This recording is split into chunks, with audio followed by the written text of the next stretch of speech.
Bonjour, je suis Sandrine Baumann-Autin, chef pâtissière, experte dans l'accompagnement nutritionnel des professionnels de santé. Bienvenue dans Cuisine pour les soignants, une émission qui met en lumière des professionnels de santé passionnés, prêts à reprendre leur alimentation en main. Je suis ravie d'accueillir aujourd'hui Sandrine, infirmière. Alors peux-tu te présenter en quelques mots et nous parler de ton parcours professionnel ?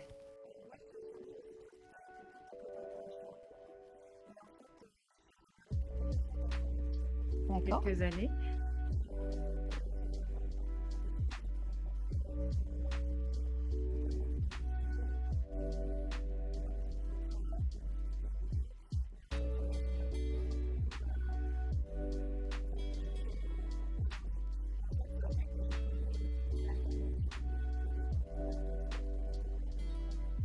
Peux-tu nous évoquer ton rapport à l'alimentation ?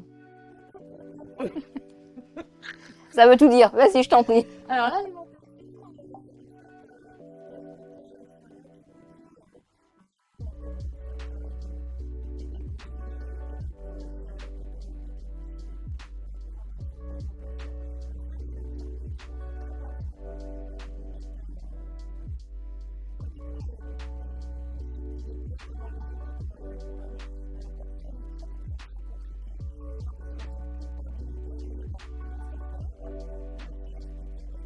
Je ne le fais pas pour moi-même, tout à fait.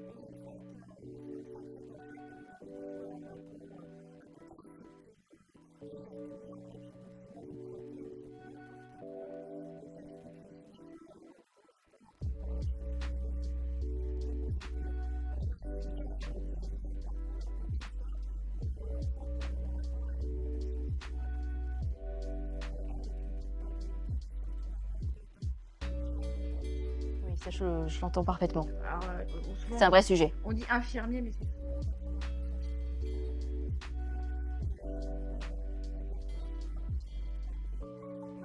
C'est ça, à la maison, la journée ou la nuit ne s'arrête pas qu'au travail, au temps de professionnel en fait. Il y a effectivement tout le reste, le temps personnel et le temps consacré à la vie familiale qui s'ajoute. Peux-tu également m'expliquer l'impact qu'a sur ton quotidien justement ce travail de nuit ?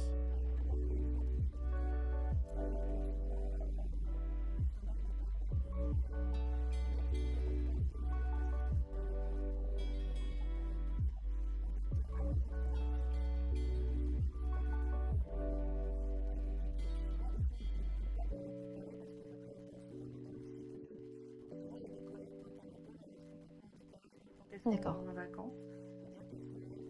Elle garde le même rythme. 14.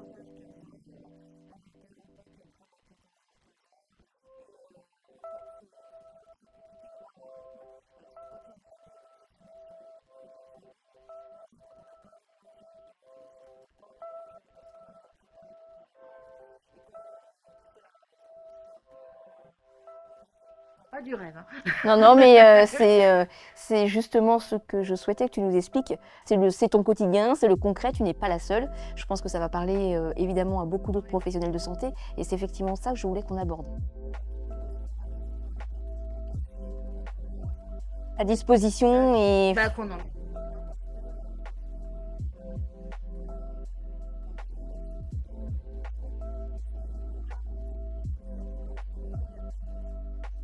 Comment tu t'organises ? Est-ce que tu prévois des choses ? Est-ce que tu emmènes des choses à manger, à boire ? D'accord.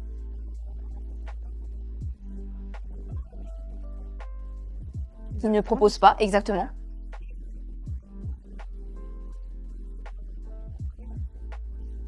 Mhm. quand il y a du travail. Bien sûr, bien sûr.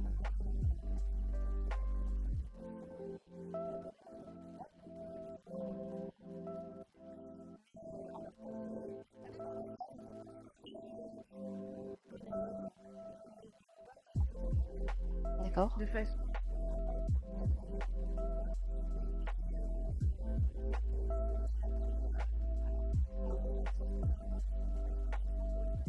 Ça, c'est Où est-ce que je mange? Parce que C'est très important ce que tu dis, socialement, effectivement. je mange. Effectivement, c'est important en fait d'écouter son corps aussi, ses émotions et d'adapter en fait, parce qu'il y a Enfin, il n'y a pas de règle. Moi, je vais pouvoir te conseiller, je vais te donner des petites astuces, mais après, il faut aussi savoir s'écouter et adapter à chacun. Et en termes de repas, quand tu les emmènes pour ton travail de nuit, tu prépares toi-même? Est-ce que tu prépares toi-même tes repas? Est-ce que tu achètes des repas tout prêts? Alors, Ça dépend un petit peu, ton organisation?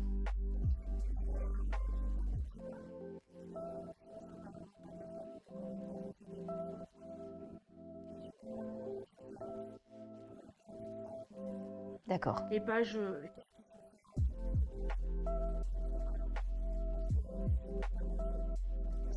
matin, ça va pas. Non, et l'objectif, c'est effectivement de tenir ensuite sur la durée et d'avoir un apport justement suffisant en termes d'énergie, en termes de protéines. Donc effectivement, c'est important aussi de faire quelque chose qui fait envie, mais il faut savoir aussi faire le bon choix en termes d'ingrédients, justement pour avoir l'apport suffisant. Ça, tu arrives Non, à faire la distinction quand même sincèrement, dans la composition de ton plat, de ton repas. Tu arrives quand même à savoir quelle quantité de protéines, est-ce que tu mets des protéines animales, végétales, des légumes, des féculents, des glucides, lents, rapides, pour essayer d'équilibrer ta glycémie au cours du temps, pour justement ne pas avoir ces envies de grignotage. Est-ce que tu arrives à maîtriser un peu ou pas du tout? C'est vraiment je fais comme j'ai envie en fait. clairement, je peux comprendre. D'accord.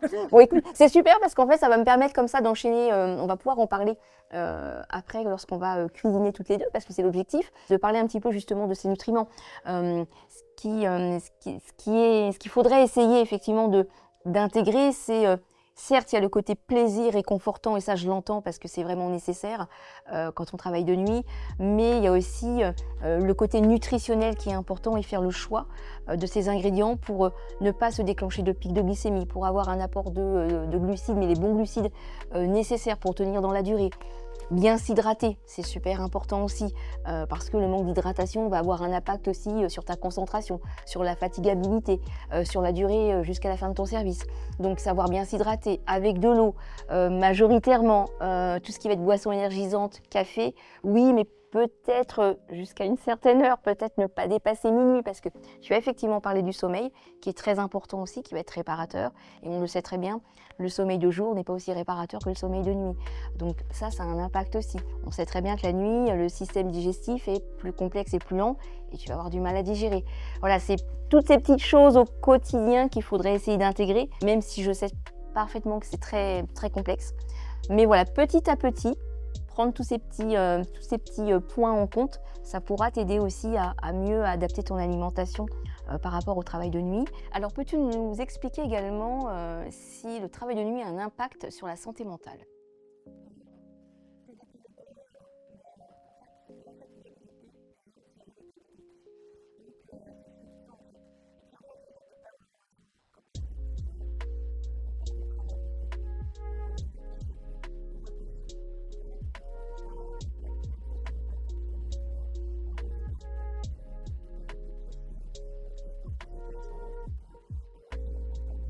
Tu es entouré. Et que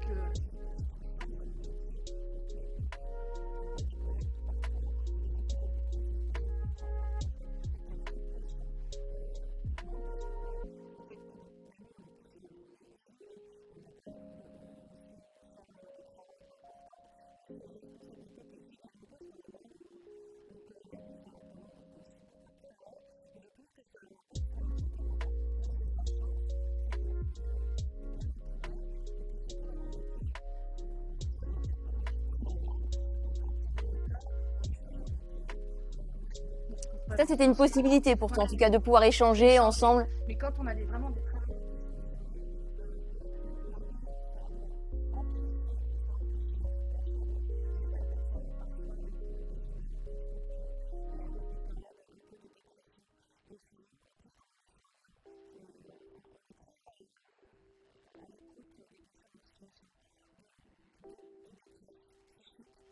Mais on n'est pas pour soi. Et ça, j'en suis certaine aussi, malheureusement.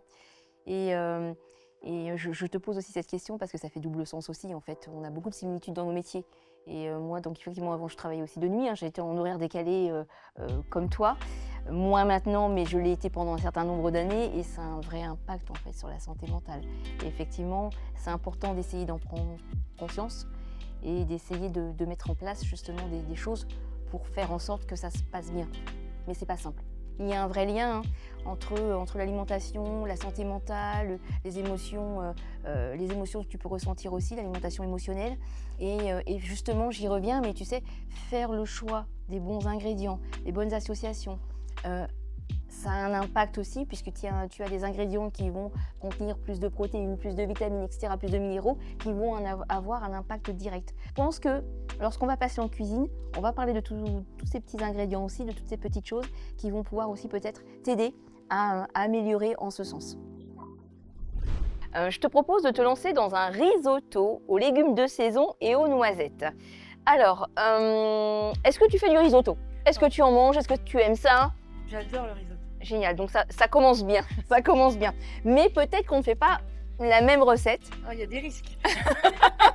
Écoute, moi l'objectif c'est de te proposer un risotto qui soit adapté justement avec le travail de nuit, que tu puisses le manger avant de prendre ton service du soir. En termes de choix de légumes, nous sommes en période hivernale, donc le choix est un petit peu plus restreint. Mais on va quand même partir sur des brocolis, des champignons de variétés différentes. On ajoutera échalotes, herbes aromatiques, noisettes, voilà, on va y revenir. Bien évidemment, tu te doutes que le choix des légumes est quand même un petit peu stratégique par rapport à l'intérêt nutritionnel qu'ils peuvent avoir, tout comme le riz, on y reviendra également. Donc on s'y attaque ? Tout à fait. Ok, alors écoute, j'ai 2 belles têtes de brocolis. On va commencer par couper le pied, on va prendre la première, celle qui est devant. On va commencer par séparer les petites têtes en fait. Je vais te donner un petit récipient. En fait, le tronc, on ne va pas l'utiliser, mais par contre, on ne va pas le jeter. Le but aussi, c'est d'éviter le gaspillage alimentaire et d'utiliser les produits dans la totalité. Nous, ce n'est pas parce qu'on ne va pas le manger, parce que ça va être un petit peu plus dur, un peu plus ferme en termes de texture. C'est quand même consommable. Donc ça, on peut le récupérer, l'utiliser pour faire une soupe, un bouillon de légumes, etc. Donc je vais le mettre de côté et je l'utiliserai pour une autre préparation. Ça marche? Je te laisse récupérer peut-être les petites têtes. Donc tout simplement, effectivement, tu vois, tu as le bouquet de brocolis qui est composé de différentes petites têtes. Ouais, c'est parfait. Tu vas pouvoir les mettre directement dans ce récipient. Parfait. Comme ça, on aura une cuisson qui sera un petit peu plus rapide que si on met uniquement le bouquet dans sa totalité. J'ai commencé à faire chauffer un volume d'eau. On évite de mettre trop d'eau pour cuire si on choisit ce mode de cuisson. On ne va pas mettre 10 litres d'eau pour un tout petit bouquet de brocoli, d'accord? On va adapter tous ces paramètres. Alors non, moi je ne sale pas. Le but va être essayer aussi d'optimiser tout ce qui est cuisson, tout ce qui est eau de cuisson. On ne va rien jeter, on va tout réutiliser et d'éviter de perdre au maximum les nutriments qui sont dans nos légumes. Je ne sale pas mon eau. Sincèrement, là, ça n'a pas d'intérêt. Et on fait attention aussi à la consommation de sel. On a tendance à sursaler, à consommer beaucoup trop de sel. On retrouve du sel dans tout, dans les produits ultra transformés, lorsqu'on cuisine soi-même. Donc on évite de trop saler. Nous, on ajustera l'assaisonnement à la fin du risotto, mais je ne vais pas saler mon eau. Ok, juste de l'eau, j'ai préchauffé. Et tu vois, mon eau, elle est frémissante, elle n'est pas bouillante, j'ai pas une grosse ébullition. J'avais déjà, bien évidemment, lavé mes brocolis. Maintenant, on va les plonger dans l'eau. Écoute, je suis à côté, donc je vais les plonger directement. La cuisson va être assez courte. C'est un légume qui cuit assez rapidement, on va dire 4-5 minutes, je pense, seront suffisants. Et j'ai préparé également un récipient avec de l'eau froide pour pouvoir plonger les bouquets de brocolis dès leur cuisson dans cette eau froide pour fixer la chlorophylle, pour que nos bouquets de brocolis restent bien verts. On va y associer des champignons. On va utiliser 2 variétés de champignons. On aura des champignons un peu rosés, donc, ou des champignons de Paris ou des champignons rosés. Et j'ai réussi à trouver des chanterelles. Moi, j'aime beaucoup ça. Alors écoute, regarde, je vais les mettre près de toi. Tu as un petit couteau. Là, on a notre petite poubelle. Celui-là ? Ouais, exactement. Un petit couteau d'office. On va couper le pied. Tu vois, on va commencer par couper un petit peu le pied. Donc ça, tu le débarrasses. Et ensuite, alors moi, je vais passer sur le grand couteau. On va le couper en 2 pour commencer et on va se faire des petites lamelles comme ça. Petit couteau, grand couteau, c'est comme tu le sens, où tu es le plus à l'aise. Et on va se faire des petites lamelles. Et ensuite, on va les faire cuire dans un second temps, dès que les brocolis seront prêts. C'est une question qu'on me pose régulièrement en fait. C'est un peu comme les fraises en été, les framboises, les fruits rouges, les fruits noirs. Écoute, moi sincèrement, je les lave si vraiment il y a une forte présence de terre. Ouais. Tu vois, tu viens d'aller les cueillir ou tu sais que ton petit producteur te les a cueillis fraîchement du matin, il y a énormément de terre. Bon là évidemment, on va pas manger la terre, ok ? Sinon, il faut éviter de les plonger dans l'eau parce que c'est quelque chose, la matière absorbe énormément l'eau et donc ils se gorgent d'eau et ils perdent leur goût. Donc il faut vraiment éviter de les laver, de les plonger dans l'eau. Moi ce que je fais et ce que je peux te conseiller, c'est de prendre un petit papier absorbant, de l'humidifier et ensuite de passer sur ton champignon. D'accord. Ça se fait très bien et ça permet de retirer si tu as des petites herbes, des petites mousses et un petit peu de terre, tu vois. Ça se fait très bien. Écoute, j'aime beaucoup ta découpe. On voit que tu es très organisée. On a énormément de similitudes, hein, comme je dis, mais super. Écoute, on est pas mal. Il y a une petite échalote près de toi. Est-ce que je peux te laisser l'éplucher également? Et on va commencer à l'émincer aussi. Ça marche? Ouais. Super. Donc échalote ou oignon, ail. Après, c'est vraiment en fonction de tes goûts, de ce que tu as chez toi. Hein. Tu adaptes vraiment au mieux. Là, ça va nous permettre aussi d'apporter du goût en complément. Et puis, c'est quelque chose, ce sont des légumes qui apportent vraiment un intérêt nutritionnel. Il ne faut pas hésiter à en consommer cru, cuit, en fonction de ses goûts. Et tu vois, moi, mon eau, elle est frémissante. Hein. Tout à l'heure, tu as dit eau bouillante. Tu portes vraiment à ébullition, en fait. Et tu vois, moi, elle est frémissante et ça suffit, en fait. Parce que plus ton eau est bouillante et plus tu vas aussi altérer le légume en lui-même et détruire en plus. Parce que qui dit bouillante, ça veut dire température plus élevée. Et donc, tu vas détruire encore plus les nutriments qui sont dans ton légume. Donc, tu vois, juste frémissant, ça suffit légèrement. Ça marche? Super. La gamelle du chien. Bon, tu vois, les brocolis, c'est très rapide. Donc ça, c'est génial. Tu n'as même pas besoin, tu peux le faire vraiment au dernier moment. Sincèrement, c'est une cuisson très, très rapide. Récipient d'eau froide, glacée, pour vraiment stopper la cuisson, en fait, et fixer la chlorophylle pour que tes légumes restent bien verts. C'est la même chose pour tous les légumes verts, en fait.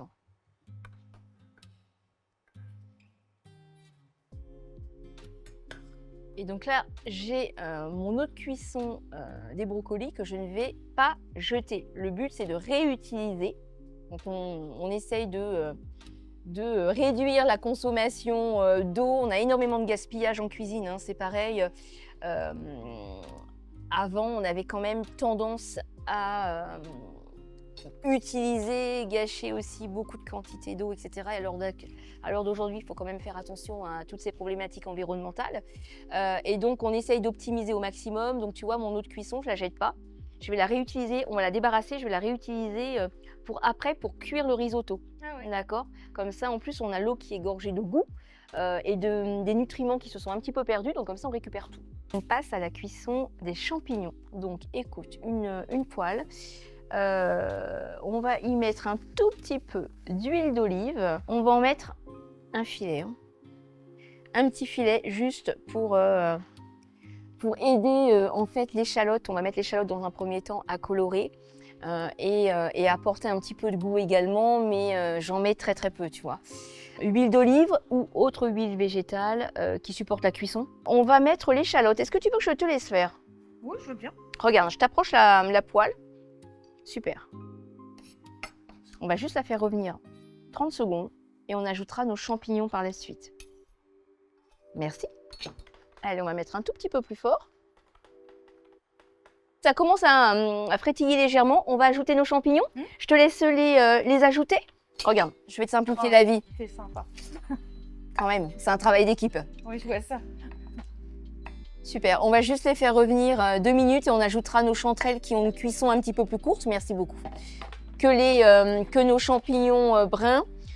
On va mettre un tout petit peu plus vite pour les saisir un petit peu parce que là en fait le but c'est de leur faire rendre un petit peu leur eau puisque ça contient de l'eau, pas mal d'eau quand même, donc on va leur faire rendre leur eau pour qu'ils aient une texture plus agréable après à la dégustation. Ça commence déjà à sentir bon.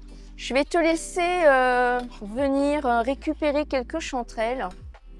Je te passe la petite cuillère et je te laisse ajouter, on va les mettre entiers, les petites chanterelles. Oh écoute, mets-en moins 2 tiers quand même. 2 tiers? Ouais, à peu près. Fais-toi plaisir, mets ce que tu veux. C'est pour toi, hein, donc... Ouais. Je vais goûter déjà. Tu verras, mais c'est rien, tu verras si ça te plaît. Sinon, tu pourras faire comme les enfants et trier dans ton assiette. En fait, c'est quand même beaucoup plus humide hein, comme champignon. Ouais, complètement. On assaisonnera tout à l'heure, d'accord? En général, on a tendance à surassaisonner aussi. Nous, on assaisonnera vraiment au dernier moment pour ne pas non plus rajouter d'excédent de sel. Alors, qu'utilises-tu comme riz lorsque tu fais un risotto? Dis-moi tout. J'adore, j'adore. Comme la majorité des personnes qui font un risotto, j'ai envie de dire.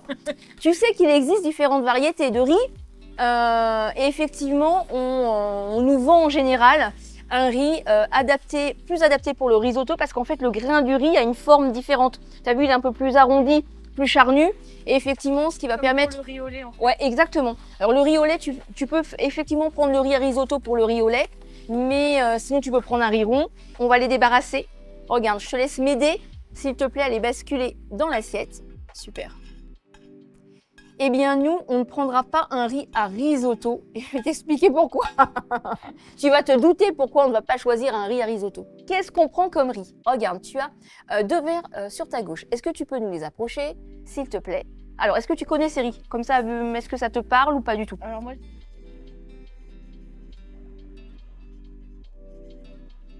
Alors, effectivement, on est sur un riz complet, mais tu vois, on est sur un riz basmati, en fait, parce que le grain du riz est beaucoup plus allongé qu'un riz de Camargue, par exemple. Et on est sur un riz rouge, donc une variété de riz sauvage. Et pourquoi ce choix de riz? Tout simplement parce qu'ils ont un intérêt nutritionnel plutôt que le riz classique, le riz blanc. Le but, c'est vraiment d'essayer d'équilibrer, de maintenir une glycémie régulière, de ne pas avoir de pic, de ne pas avoir envie de grignoter. Et donc, toutes ces fibres qui sont contenues dans ces riz vont te permettre de te rassasier beaucoup plus rapidement, beaucoup plus longtemps dans le temps. Donc ça, c'est très important. Le rouge également, tu vois, il contient beaucoup plus d'antioxydants et en l'occurrence ici des anthocyanes qui sont vraiment bons pour tout ce qui est système immunitaire également. Donc voilà, c'est des choix un peu plus stratégiques. Je vais te demander, s'il te plaît, de nous remettre un tout petit filet d'huile d'olive dans le fond parce qu'on va venir nacrer nos grains de riz en fait. d'accord. Je sais pas si tu le fais quand Oui. quand tu commences ton risotto, tu fais comme ça?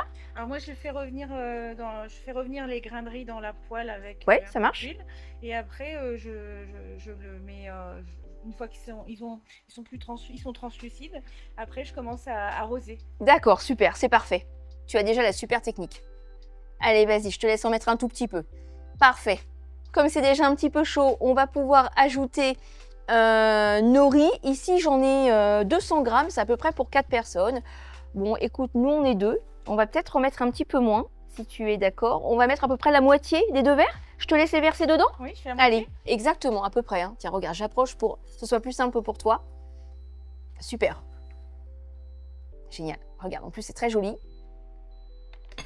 Moi, j'aime bien mélanger vraiment les variétés de riz en allant sur du complet et du sauvage ou du basmati. Comme ça, tu as un complément en termes de nutriments quand même. Donc là, on va effectivement les nacrer comme tu le fais. Donc ça, c'est super. Et ensuite, on va pouvoir commencer à arroser effectivement au fur et à mesure. On va venir mouiller notre riz au fur et à mesure. C'est ça la technique du risotto. Et la cuisson, ça prend à peu près 15 à 20 minutes en fonction des variétés de riz que tu choisis, bien évidemment. Donc on a notre jus de cuisson des brocolis qui est encore chaud. On va pouvoir commencer à arroser au fur et à mesure. Et ça, je vais te laisser faire si tu veux, Ouais. puisque tu as déjà l'habitude. Moi, je vais t'inviter à commencer si tu le souhaites. Allez, vas-y, je te laisse faire. Super. Vas-y, tu peux encore ajouter. On va en mettre une seconde louche et je vais baisser un petit peu. Ouais, génial. Et donc là, ça va absorber très vite. Hein, comme le premier mouillement va très vite, comme on a quelque chose qui est déjà très chaud. Et ça absorbe. Les grains de riz vont commencer à absorber. J'adore, c'est très joli comme ça. Quand tu mélanges à deux, c'est super. Et on va pouvoir de suite remouiller. Vas-y, je t'en prie. Super. Génial. Pendant ce temps-là, on ne va pas rester inactive, Sandrine, d'accord? On va préparer nos herbes aromatiques qu'on va ajouter pour apporter aussi du goût. On a du persil, on a du thym. On va ajouter un petit peu de persil haché. ou autre herbe aromatique de ton choix. Si tu veux en mettre, c'est pas une obligation, hein, c'est vraiment un petit plus pour apporter un peu plus de goût. On va retirer les tiges qui sont un petit peu longues et on va ensuite l'émincer. On l'ajoutera en dernier pour ne pas le cuire et préserver tous les nutriments du persil. Regarde, je vais rouler mes petites feuilles comme ça et on y va. Tu vois, ma lame reste bien en contact avec mes doigts et j'émince finement. On va le mettre effectivement sur le côté de la planche. Tu as des noisettes près de toi. Je te propose d'en récupérer et de faire la même chose. On va en concasser quelques-unes. Ça va nous apporter du croquant dans notre risotto, mais c'est surtout qu'on a un apport d'oméga 3 avec nos fruits à coque.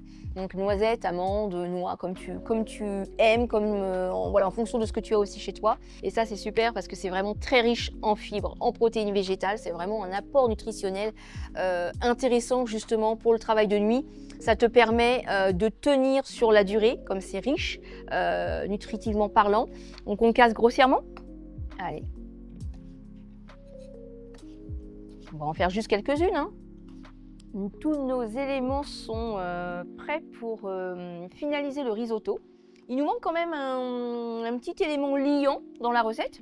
Là, le but, c'est de te proposer un risotto, mais en variante un peu plus légère, pour qu'il soit beaucoup plus facile à digérer. Comme tu vas travailler de nuit, tu vas prendre ton service un petit peu plus tard, tout à l'heure. Et le but, c'est que tu n'aies pas de problème de digestion. Donc moi, je vais te proposer un risotto sans crème, sans mascarpone, sans parmesan, mais on va venir le rendre gourmand et crémeux en ajoutant de la boisson végétale près de toi. Boisson végétale à la noisette. Alors après, c'est vraiment au choix en fonction de tes goûts. On peut aller sur un autre oléagineux comme l'amande, ça peut être une céréale comme l'avoine, petit épeautre, une graine comme la chanvre. Voilà, vraiment au choix. Tu sais ce que je te propose? Tu vas pouvoir venir. Je vais t'aider. On va venir verser. Fais attention de ne pas te brûler. Tu vas pouvoir mettre la moitié. On va commencer par la moitié, s'il te plaît. À peu près, à peu près. Super. Merci. Je vais le remettre. Donc là, il va finir comme ça. Il va finir d'absorber. Et on va obtenir le côté crémeux et gourmand de notre risotto. Là, il va absorber pendant 1 ou 2 minutes. Et ensuite, on n'a plus qu'à passer au dressage. Et on va pouvoir goûter. Sandrine, le risotto est cuit, je viens de vérifier la cuisson, tu vois, il a absorbé notre boisson végétale à la noisette. Ça sent très bon, je te propose de le finaliser. On va récupérer nos champignons brocolis cuits, donc tu me demandais justement si on allait les mettre dans le riz, je te propose de le faire maintenant. Regarde, hop, j'arrête et je vais venir, ça va être beaucoup plus pratique pour toi. Ouais, tu peux rajouter effectivement les champignons, les brocolis, vas-y. Tu vois, on a des belles couleurs, le brocoli est toujours bien vert. Donc ça, c'est vraiment la petite astuce, l'eau glacée. Super. Et juste remélanger légèrement pour qu'on ait les parfums qui se mélangent un tout petit peu. Et ensuite, on va passer au dressage. On a tout ce qu'il faut. On va venir mettre notre risotto dans une assiette creuse en général, c'est quand même l'idéal. Ça sent super. On va mettre vraiment un mélange pour avoir tout l'intérêt nutritionnel des légumes, de nos 2 riz, avoir les textures aussi. On va se mettre un peu de persil que tu nous as haché, s'il te plaît. Et comme tu as préparé également un champignon cru pour avoir vraiment l'apport nutritionnel différent et des textures aussi, on va en rajouter juste quelques petites lamelles pour avoir vraiment une texture à la dégustation. Bah écoute, on est plutôt pas mal, on n'a rien oublié, non, on est bien. Eh bien écoute, je te propose de passer à la dégustation. Volontiers. Bonjour, bienvenue, je suis ravie de te retrouver Sandrine. Très contente d'être là et je suis venue avec Raphaël. Bonjour. Enchantée Raphaël. Enchanté, donc il paraît qu'on va déguster des choses. Oui, on y va. Parfait.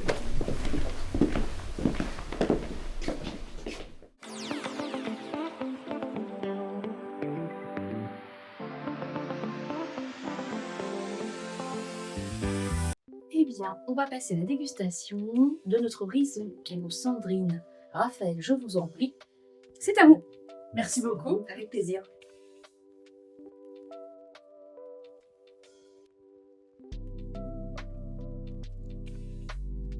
Ça me fait bien. J'adore. Et le brocoli, en fait, il croque avec les noisettes. Et je trouve ça super sympa. Parce que tu te souviens, on a fait vraiment une cuisson assez courte, Ouais. ce qui permet justement de garder un peu plus de texture aussi. Et de Garder les la- verres. Oui, la couleur Ouais. et l'apport, tout à fait. Super bien. Ouais, c'est super bon. Les champignons sont cuisinés aussi avec le brocoli ou pas? Indépendamment. Ok. Ce qui peut être un peu difficile parfois, c'est aussi d'avoir les herbes mais vraiment fraîches pour un plat. Oui. Comment ça? Il y a des astuces pour Oui, les gérer? bien sûr, tout à fait. Vous pouvez aussi tout simplement utiliser des herbes surgelées en fait. Ok. Ça se conditionne en petite boîte et ça vous permet d'avoir toujours un petit stock d'herbes aromatiques au congélateur et vous sortez la quantité que vous avez besoin. Donc ça peut être une alternative et tout ce qui est surgelé contient l'apport nutritionnel. Eh bien merci en tout cas de vous être prêté au jeu et maintenant il n'y aura plus qu'à refaire les recettes. Bah, avec grand plaisir, en plus c'était bon. Donc moi je suis là partant pour toute dégustation. Ah, pas pour cuisiner. Merci beaucoup de nous avoir suivis. Je vous donne rendez-vous dans un prochain épisode de Cuisine pour les soignants. Ensemble, prenons soin de ceux qui soignent.